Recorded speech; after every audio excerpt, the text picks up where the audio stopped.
not recognize Jesus if he was there. And I thought about it myself. What would I have done?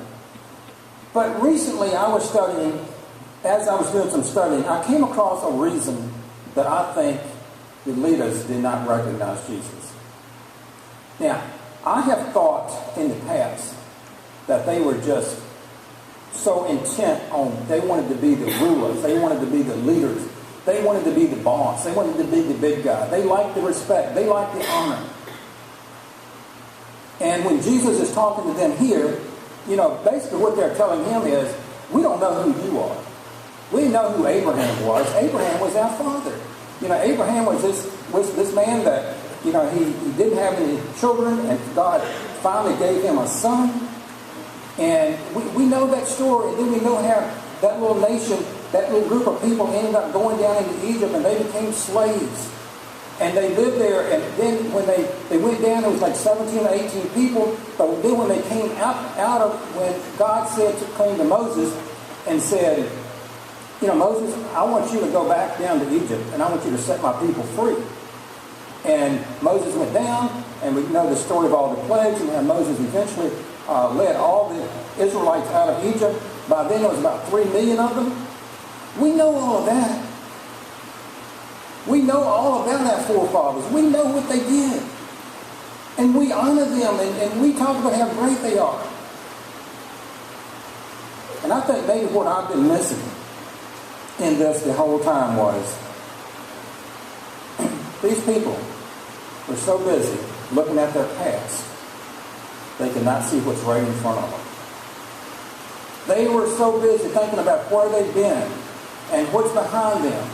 They could not recognize Jesus Christ standing right there in the middle of them right then.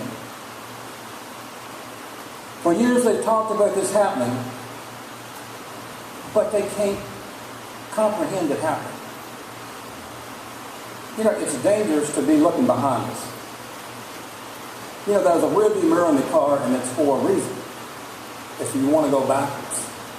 You want to go backwards, you look at your rearview mirror to see what's behind you, or even see where you've been. But you cannot go forward if you're looking in that rearview mirror. And that's the way it is with our life. So how does this apply to us? How does this little moment in history where the Jewish leaders failed to recognize Jesus, and if it is because of the fact that they were so busy focusing on the past that they could not comprehend where they were right then, how does that apply to us? What does that have to speak to me today? What does that have to speak to you? Well, I think there's two groups of people here today. I'm pretty sure there's two groups of people. There are those that are in their right relationship with Jesus, and there are those that are lost. There are those that don't know Jesus as their Lord and Savior. And the first group that I want to talk to is those of us that say we are God's people, that we do love God, that we're trying to live our life for Him. Do we sometimes get caught up in looking at how the good old days, how things used to be, that we can't realize the opportunities that are there today in front of us? As I was working on this, I was thinking about some examples of the way we used to do things versus the way we do things now. Now, some of you may still have a typewriter, but it would be horrible to have to go back to me to write a letter on a typewriter. You remember making those mistakes and you have to either point it out or do the backspace and do the little thing? Any of you ever did those? Man, it's so nice now to, just if you make a mistake, zip, it's over, it's done with. On your word processor or whatever you use.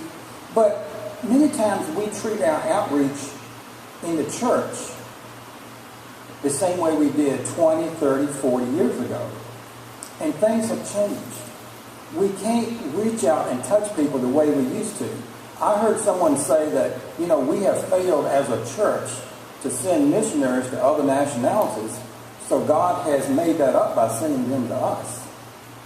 That's a pretty strong statement. But think about the opportunities that we have as a church today to reach out to people that we didn't have 10, 20, 30 years ago. I hear a lot of people talking about Facebook. Now, I am not a Facebook fan. Rosie will tell me some stuff that people put on Facebook. You know, it just gets to me when I hear it. My son put on Facebook last week, for everybody that was reading that to see, I dropped the dresser drawer on my foot and it hurts like crazy. Well, you know, big deal. Why tell the world about it? You know, I mean, and I see things like, I'm sitting here and my ride hadn't picked me up. I don't have enough money to pay my phone bill this month. I see all these things out there, I hear all these things on Facebook. But I started thinking about the opportunity that we have to use these things that are there at our disposal today to get the message out.